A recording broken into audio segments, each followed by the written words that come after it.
Hi friends, இன்னைக்கு breakfast என்னன்னு பார்த்துடலாம்.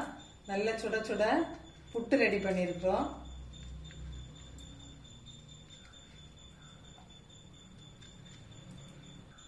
இப்போ இது கூட ஒரு ஸ்பூன் நெய் சேர்த்துக்கோங்க, சூப்பராக இருக்கும். நீங்கள் சுகருக்கு நாட்டு சர்க்கரை, அப்படி இல்லைன்னா ஒயிட் சுகர், உங்களுக்கு எது வேணுமோ நீங்கள் சேர்த்துக்கோங்க. நான் ஒரு ஸ்பூன் தேன் தான் சேர்க்குறேன், சூப்பராக இருக்கும். இதுக்கு மேலே கொஞ்சமாக ஃப்ரெஷ்ஷாக கொஞ்சம் தேங்காய் வச்சுக்கோங்க. நான் ஏற்கனவே வேக வைக்கும்போது கொஞ்சம் தேங்காய் சேர்த்து தான் வேக வச்சுருக்கேன். நம்ம லாஸ்ட்டாக சாப்பிடும்போது ஃப்ரெஷ்ஷாக கொஞ்சம் தேங்காய் சேர்த்து சாப்பிட்டோம் அப்படின்னா டேஸ்ட் இன்னும் சூப்பராக இருக்கும். இப்போ இதுக்கு சைட் டிஷ் சிறுபயறு வேக வச்சுருக்கிறேன். ஏத்தம்பழம் இதுவுமே நீங்கள் ஸ்டீமரில் வச்சு வேக வச்சிங்க அப்படின்னா சூப்பராக இருக்கும். வெறுமனே கட் பண்ணி சாப்பிட்றத விட இதை போல் கட் பண்ணி வேக வச்சு சாப்பிட்டு பாருங்கள், சூப்பராக இருக்கும். இது கூட ஃப்ரெஷ்ஷான கொஞ்சம் மாம்பழம் புட்டு கூட சூப்பரான காம்போ. ட்ரை பண்ணி பாருங்கள்.